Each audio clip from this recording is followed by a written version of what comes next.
ማንም ሰው ይለወጣል። ማንም ሰው ነገ ትቶ ሊሄድ ይችላል። አጠገብ የለውም ሊል ይችላል። አይኖር አባቱ የከና የሴኩሪቲ ጥያቄ የማይኖረኝ ምን ያህል እንደሚወደኝ ሳቀ እንደምትወደኝ ነው ማቀው። ምን ያህል እንደምትወደኝ አላቀ።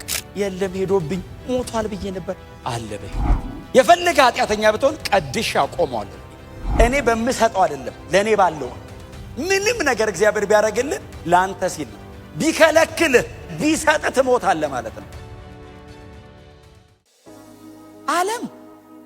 ዓለም ምንም በነፃ የላትም። እምትሰጥ እያንዳንዱ ነገር ኮስት የምታደርገው ብርን እንዳይመስልህ ህይወትን ነው ኮስት የሚያደርግህ። ምቾትን እንዳይመስልህ የሚከለክልህ ህይወትን ነው የሚወስድብህ። እያንዳንዷ ነገር ኮስት የምታደርገው ላይፍ ነው። እና ጌታ ኢየሱስ እንደሱ ምሳሌ እኮ እየሰጠ እኮ ነው። ከዛ ልጁ ወደ ልቡ ተመለሰ የሚል ቃል አለ። በጣም እግዚአብሔር የንስሐ ልቡ ላይ ነው የሚሰጠው። ወደ ልቡ ተመለሰ ልጅ እንዴ አባት አለኝ አይደል እንዴ? ታዲያ ምንድነው አባቴ ቤት ይሄዳል አለና እንደ ልጅ መሆን አልችልም። ለምን? የልጅነት መብቱን ያጣ መሰለው አይደል? የልጅ ንብረት የልጅ የሀፍ ወስዷል። አሁን እሱ መመለስ ቢፈልግ አባትየው ና ተመለስ ቢለው ወንድምየው ራሱ ትንሽ የኔን ደግሞ እንደገና ሀፍ ይዞ ይሄዳል ብሎ እግዚአብሔር ባለጠጋ ነው። ብር ወስደህበት አይጎልበትም። የሰጠህ ይበልጣል። ህይወት ሰጥቷል። እግዚአብሔር ገንዘብ ሰጥቶ በፍጹም የማይተካ ነገር ኦሬዲ ሰጥቷል። እግዚአብሔር ጥላውን የሚፈልገው ባለጠጋና ደሃ ለማድረግ አይደለም፣ ህይወት ሰጥቶ። አየኔና እግዚአብሔር ቁርኝት ህይወት ነው፣ ትርፍ አይደለም። እግዚአብሔር ያዋጣኛል አያዋጣኝም እያለ አይኖርም ከኔ ጋር። ምንም ነገር ሲያደርግልኝ ልጄ ነው ብሎ ነው የሚያደርግልኝ። ምንም ነገር ሲያደርግልኝ አባቴ ነው። እግዚአብሔር አሰሬ አይደለም። ምንም ነገር እግዚአብሔር ቢያደርግልህ ላንተ ሲል ነው። ቢከለክልህ ቢሰጥ ትሞታለህ ማለት ነው። ከሰጠህ ደግሞ ቢከለክልህ ታስቸግረዋለህ ማለት ነው። እንደ ኮሃናችን ነው የሚይዘን። አንዳንድ ልጅ ቤት ውስጥ በጣም ስማርት ነው። በተለይ ትንሽ ልጅ። ትልልቆቹ ብዙ ጊዜ ስትሬት ፎርዋርድ ናቸው። ደስ ካላላቸው ደስ አላላቸው። ትንንሾቹ ይወስዱባል። አይ ላቭ ዩ ዳዲ ብሎ ወስዶታል። የለም እጅ ላይ አይ ላቭ ዩ ብሎ ይዞት ሄዷል። ስማርት ያደርገዋል። በቃ አትችላቸው። በየትኛውም አጋጣሚ ልብን ይዙታል። ትልቆቹስ ጄኒውን ሆነው ከፈለጉና ካልፈለጉ ያስታውቃሉ። ትንሾቹ አታውቀውም። ምን እንዳሰቡ የምታውቀው በኋላ። እኛ ቤት ሁለት ልጅ ነው ያለው ታውቃላችሁ። ሁለቱም የየራሳቸው ስማርት እንትን አላቸው። የተለያዩ ናቸው። በተለያየ እኔውን አፕሮች ያረጋቸው ባይዘው እኔውን አፕሮች ያረጋቸው አንዱን እንደ ልጅ አንዱን እንደ ጎረቤት ልጅ አይደለም አፕሮች ማለት። ምንም አይነት የተለያየ ባህሪ ኑራቸው መልካቸው የለ ምንም ይሆነው ሁለቱም እንደ ልጅ ነው አፕሮች የሚደረግ። እግዚአብሔር በዚህ መንገድ ነው አፕሮች የሚያረገን። ትሪት የሚያረገን እግዚአብሔር እኔ በምሰጠው አይደለም ለኔ ባለው። እስቲ አሜን በሏ። ነገ እንደፈለገ ሊሆን ይችላል ጆይ ተነስቶ እኔ ጆይን ትሪት ማረጋው በሚያመጣው አይደለም እኔ ጋር ባለው። እግዚአብሔር መቼም እኔ እንደውም ብዙ ጊዜ የምሰጠው አንድ ምሳሌ አለ ስለ እግዚአብሔር ፍቅር ስናገር። አንዴ ቆይቷል ቤት ተኝቼ ክሪስ መጥቶ ዳሪ አብሬ ልተኛ አለኝ። ና ተኛ አልኩት። ና ተኛ አጠገቤ። ሲተኛ እንቅልፍ ይዞት ሄደ።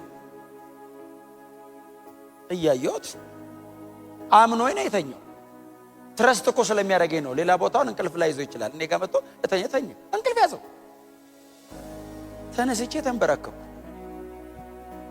ሳየው ውስጤ ተነቃነቀ። እንደምወደው ያውቃል። ምን ያህል እንደምወደው ግን ያውቃል። አባቴ ይወዳል ብትለው በጣም እርግጠኛ ነኝ ይላል። ምን ያደርግልሃል ብትለው ምናልባት በእድሜው መጠን የሚጣፍጥ እንትን ምናምን ይገዛልኛል ሊል ይችላል። ነፍሴን ልሰጠው እንደምችል ያውቃል። እና ተነስቼ ተንበረከኩ። እንደምትወደኝ ነው የማውቀው። ምን ያህል እንደምትወደኝ አላውቅም። ምን ያህል አንተ እንደምትወደኝ ይግባኝ። የሴኩሪቲ ጥያቄ የማይኖረኝ ምን ያህል እንደሚወደኝ ሳቀ። አያችሁ፣ አባቴ ንብረቴን አንጣ ብሎ ይሄ ልጅ የሮጠው አባቱ ለሱ ያለው ልብ አንደርስታንድ ስላላረገ ነው። ልጁ የገባው መቼ ነው? ተመልሶ የመጣ ቀን። እንደ ባሪያ ብሆን እንደው ሎሌው ልሁን፣ ከሎሌዎቹ መሃል እንዳንዱ ይቁጠረኝ፣ እንደዛ ትቼው እንደወጣሁት ልጅ በፍጹም አይገባኝም ብሎ ብላቴናው ከእሪያ ስራው ተመልሶ ወደ እንትኑ ሲመጣ ወደ አባቱ ቤት ሲመጣ መጽሐፍ እንደዚህ ይላል፣ አባቱ በሩቅ አየው። አባቱ በሩቅ ሲያየው እየሮጠ ወደ ልጁ ሮጠ። ልጅ አይደለም የሮጠው፣ አባት ነው የሮጠው። እየሮጠ ሄደ፣ አቀፈው። ሲያቅፈው ልጅ እንደዚህ ያለው አባቴ አለ። አቤት ሲለው አንተንና ሰማይን በድያለሁ አለ። ይሄ በደል አንተን ብቻ አይደለም እግዚአብሔርንም ነው።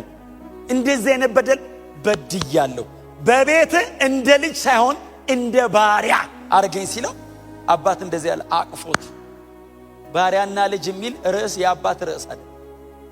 አይ ልጅ ጋር ነው ያለው ሪግሬት ስለሚጸጸት ውስጡ ስላለ እንጂ አባት ልጅ ባሪያ የማድረግ ፕሮግራም የለው። ይመለስልኝ ነው። በእውነት በምንም አጋጣሚ ከእግዚአብሔር ሸሽቼ ሮጬ አምልጫለሁ የምትሉ ሰዎች ካላችሁ፣ አርነት መስሏችሁ ወደ ደጅ ሄዳችሁ ሰዎች ካላችሁ፣ ሞት ነው ያለው። የአባት ልብ አልተቀየረም። ዛሬም እነዚያ የፍቅር እጆቹ ተዘርግተው ኑ አምልኩኝ፣ ኑ ተጠጉኝ፣ ኑ እቅፌ ውስጥ ግቡ። እግዚአብሔር አጠገብ ስንሆን አያችሁ፣ ያ ሙቀት፣ ያ ጠረን፣ ያ ሴኩሪቲ ሁሌ አለ። የእግዚአብሔር እጆች እንደተዘረጉ ናቸው ያሉት። የጠፋውን መፈለግ እግዚአብሔር አያቆም። ያጣውን ልጅ ሁል ጊዜ ይጠራዋል። ደጅ ደጅ ነው የሚያየው አባት ሁሌ። ተመልሶ ልክ ልጁ ደጅ ነው ማለት ነው። አባትየው ያለው አይደል ከሩቅ አየው ይላል። ስለዚህ አባትየው ደጅ ነው ማለት ነው። ልቡም አይኑም ደጅ ነው ያለው። ሮጦ ሄዶ አቀፈውና እንደዚህ ያላቸው ጥሩ ልብስ አምጡ። ልጁ ልብሱ ተበላሽቷል። እሪያኗ ሲመግብ የከረመው አይ ጠረኑ ተበላሽቷል። ልብሱ ተቀዳዷል። ያ ከቤት የወጣው ልጅ አይደለም። ያ አባቱ የተንከባከበው የገረጣ ነው፣ የተበለሻሸ ነው፣ የቆሸሸ ልጅ ነው። ጥሩ ልብስ አምጡልኝ አለ። አጠቡት፣ ልብስ አለው። ጫማ አርጉልኛል። ቀጥሎ ቀለበት አርጉለታል። ቀለበት ማለት ባይዘዌ በእነሱ ዘመን ማህተማቸው ያለው ቀለበት ናቸው። የአባቱን ንብረት እንዲያስተዳድር ማለት ነው። የተመለሰ ቀን ባለመብት ነው። ይዤ ሄጄ አባክኛለሁ አለው። ለእሱማ ዋጋ ከፈል ካለው ከእሪያ ጋር ከረረም አገኘሁ እኮ ምን መስለህ ነው ያገኘሁ። ግን በተመለስክበት ቅጽበት ግን ልጄ ነው። ኢየሱስ ጌታ በመጣ ሞመንት ግን የኔ ልጅ ነው። ቀለበት የለካ አውልቀ ነው ሰጠኝ ሄድከው። ሌላ ነበር የፈለግከው። ና ይሄው እንካ ዛሬ ማዘጋጅቼን ያስቀመጥኩልህ አድርገው ቀለበት የለ። ከዛ እንደዚህ ይላል አይደል አባት ልጄ ሞቶ ነበር፣ የለም ሄዶብኝ ሞቷል ብዬ ነበር፣ አለ በህይወት። ጠፍቶ ነበር ተገኘልኝ። እናመስግን፣ ድግስ እንደግስ። ፍሪዳ አረዱ ይላል እንግዲህ የሰባውን ታላቅዮ ሲቀልብ የከረመውን በሬ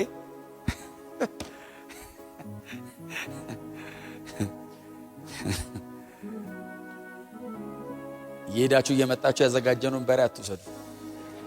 አምጥተው አረዱ፣ እየዘመሩ እያመሰገኑ እያለ ትልቅየው መጣ ይላል። በወንድም ልብ እኮ አይኖርም፣ በአባት ልብ ነው የሚኖረው። ማን ያኖራል? አሳዳጅ ባለበት ዘመን ምን ይሰራል እዚህ ቤት? የቤቱ መሪ እንኳን አባት ሆነ። ጎናቸው ያለ ሰው በእግዚአብሔር ልብ ነው የምንኖረው በሉት። ወንድምየው መጣ ከደጅ እኛ ቅድም እንዳመለክ እየተዘለለ ይዘመራል። ክብር ለአንተ እግዚአብሔር እያ ለምን ተመለሰ ሰው እዚህ ታውቃላችሁ አይደል? በየቀኑ የሚድነው ሰው ብዛት። አንድ ቀን እኮ ተሰብስበን ስለዚህ ጉዳይ ብቻ ነው ማመስገን ያለብን። አንድ ሰው ሲድን እኮ በሰማይ ለምን መሰለህ ደስታ የሚሆነው ሰው ዳነ ተብሎ ብቻ እንዳይመስል እኮ የኢየሱስ ደም ቫልዩ አገኘ እኮ ነው። ኢየሱስ የሞተበትን ጉዳይ ሰው ገባው። መላእክት አንደርስታንድ አደረጉ። ሰማይ መለከት ምናምን ጨምር ለምን አንድ ሰው ተጨመረ? የኢየሱስ ደም አንድ ሰው ቀደሰ። ኢየሱስ እንደሞተ አንድ ሰው ገባው ተብሎ እኮ ነው። ልጄን ዋጋ የሚሰጥ ሰው አገኘው ብሎ እኮ ነው አብ። ክብር ለኢየሱስ ይሁን። ይህን ሁሉ ሰው እግዚአብሔር በእኛ ላይ የጨመረ ስለበላውና ስለጠጣው ነው እንደሚዘምረው። ባንበላስ ባንጠጣስ በቃ የመጨረሻ ባትበሉ ምንድነው የምትሆኑት? ምንድነው የምትበሉ? ጾም ጸሎት ነው የሚሆነው። ግን እሺ ቆይ ጾም ጸሎቱ አልቲሜት ቢሆን ሞት በትሞት የት ነው የምትሄደው? ሰማይ ጌታ ጋር። ምንም ባይዘዌ ከጌታ የሚያስቀረን ነገር የለም። አለመብላት አያስቀረን፣ መብላትም እንደዚህ። ብዙ ጊዜ ሲወስዱ ሰው ሳይበላ መንፈሳዊ ግን ያው የገባችሁ ነገር በምንም አይነት ከፍታና ዝቅታ እንደማይቀየር በጣም ተስፈኛ ነኝ። ክብር ለኢየሱስ ይሁን። ከዛ ደጅ ሲመጣ ሰማ። ምን አንዱ ሎሌ ነው ባይዘ ምንድነው? ታናሽ ወንድም መጣ። የት ነው? ሌላ አለ እንዴ? አንድ ነው ያለው። ያ እኩል ይዞ ሄደው። አባካኙ ማን አስገባው? አባት። ምን አድርጎ? ገና ከሩቅ ሲያየው አባቱ ራሱን መቆጣጠር አቅቶት እያለቀሰ ልጄ መጣልኝ ብሎ አገር ምድር እያየው እያለቀሰ ሲመጣ የለበሰው ልብስ አለ ሪያ እያረባን የከረመው አሉ። የሪያ እንትን አለ ላይ አሉ። ሽታው ሰው ያስጠጋብ እና እኛ ራሱ በሩቅ ቆመን ስናየው አባት አቀፈው። ለአባት ልጅ ነው። አይ ሎሌ በለው ምናምን በለው ማንም የፈለገው ሊል ይችላል። ለአባት ልጅ ነው። አይ ማንም ሩቅ ቆሞ የፈለገው ሊያረግ ይችላል፣ የፈለገው ሊል ይችላል። እግዚአብሔር በክርስቶስ በኩል ነው የሚያይ። ልጄ ነው የሚለው። የፈለገ ኃጢአተኛ ብትሆን ቀድሼ አቆመዋለሁ ነው የሚለው። ወድቋል ብትል አነሳዋለሁ ነው የሚለው። አቆመዋለሁ፣ ልጄ ነው፣ ከፍዬበታል። ስሙ ለዘላለም ብሩክ ይሁን። ከዛ መጽሐፍ እንደዚህ ይላል፣ ተበሳጨ ይላል። ግባ አልገባም። ትልቅ ልጅ ነው ግን በጣም እልከኛ። አልገባም። እንዴት እንዲያረጋል አባቴ አረን። አባቱን ጠራውና ድርሻ እኩል ይዞ ሄዶ እንደገና እንዴት ትመልሰዋለህ? ወንድም ያንተን አይነካው። አይዞ የኔን ይነካል ብለህ ከሆነ አረ ይበቃል አለ። ይበቃል፣ መንግስቱ ሰፊ ነው። ምን ያገፋፈናል አና የሚል እኮ መዝሙር አለ። በእውነተኛ ምን እንደሚያጣለን እኮ ነው ግራ የሚገባኝ። ሰማይ እኮ ከምድር ይበልጣል። ሰማይ በጣም ትልቅ ነው። ብንሮጥ ብንሄድ አያልቅ። የእግዚአብሔር መኖሪያ ነው። እዛ ነው የምንገባው። በወንድሞቻችን መዳንና መመለስ አመስጋኝ ነው መሆን ያለበት። በእውነት የደከማችሁ ሰዎች ካላችሁ በፍጹም ነፃነት ተመለሱ። ወደ ጌታ ነው። ማንም የፈለገውን ይበል። የአባት ልብ አለ። አብ ተቀባይ ይቅር ባይ መሐሪ ነው። ይሄንን የቆሸሸ ጨርቅ ይቀይረው። ይሄንን የተበላሸ ስብዕናና ህይወት ያስተካክለው። የጨለመውን ህይወት እንደገና ብርሃን ያበራበታል። እንደገና ያዘምርሃል። እንደገና አመስጋኝ ያረጋል። እንደገና ወደ እቅፉ ይመልሳል። እንደገና ትተህ ወደ ሄድከው ወደዛ ቤት ይመልሳል። እንደገና ህይወት ይቀጥላል። ለዘላለም ከአባታችን ጋር እንኖራለን። በእውነት ነው የምላችሁ። እኔ በጣም ነው የደነገጥኩት። ባይዘው በአውቀዋለሁ፣ ታሪኩን ረጅም ጊዜ አንብቤዋለሁ። ግን ወንድሙ ተበሳጨ አልገባም አለ የሚለውን ቀን ሳነበው በጣም ብዙ ነገር እንዳስብ አረገ። ዋው! ጌታ ኢየሱስ ክርስቶስ 1000 ዓመታት አይቶ ነው አያችሁ ያስቀመጠው ይሄንን ምሳሌ። 1000 ዓመታት አይቶ በሚመለስ ሰው መቼም አብ ደስተኛ ይመለስ ብቻ። ላለመመለሱ የሚከፍለው ዋጋ ይሄው ይውጣ። የአሳማ ምግብ መብላት ፈልጎ አልቻለም የሚል ቃል አለ። ሁሉ ነገሩ ነው ዝብርቅርቆ የወጣው። ይዞ የሄደውን በሙሉ ነው ሉዝ ያደረገው። ሲመለስ በብዙ ጉዳትና ጸጸት እኮ ነው የተመለሰው። ቤቱ ውስጥ ከመጣ በኋላ እኮ የሄደው መንገድ እኮ ዋጋ አስከፍሎታል። እላዩ ላይ እኮ ምልክት እኮ አለው። አባት ግን በዛ መንገድ አይቀበለውም እንጂ ልጁ የከፈለው ዋጋ እኮ አለ። በጣም ዋጋ ከፍሏል። በጣም እግዚአብሔር ረድቶት ሳይሞት ተመለሰ እንጂ በዛ ቢቀርስ የመመለስ ልብ አይኖሮስ። በምንም አጋጣሚ ውስጥ ሆኑ ተመለሱ። ኑ ወደ ጌታ፣ ኑ ወደዚህ ጌታ። በእውነት በገንዘብ ብዛት፣ በስልጣን፣ በምንም አይነት መንገድ የማይገኝ ልጅነት እግዚአብሔር ጋር ብቻ ነው። ወዳጆቼ በእውነት ሞኝ ነበር ልጇል፣ አያስተው ብዙ ብር ይዞ የሚኖር መስሎታል። የአባት ፍቅር ነው የሚያምነው። ሰው ሲከበው ግርግር ሲፈጠር ያለ አንተ ማን አለ ምናምን ሲሉት ውሸት። የአባት ፊት ብቻ ነው የማይቀየር። ማንም ሰው ይለወጣል። ማንም ሰው ነገ ትቶ ሊሄድ ይችላል። አጠገብ የለውም ሊል ይችላል። አይኑር አባት ሁሌ ከእናንተ ጋር የማይቀየር እግዚአብሔር አለ። ክብር ለኢየሱስ ይሁን።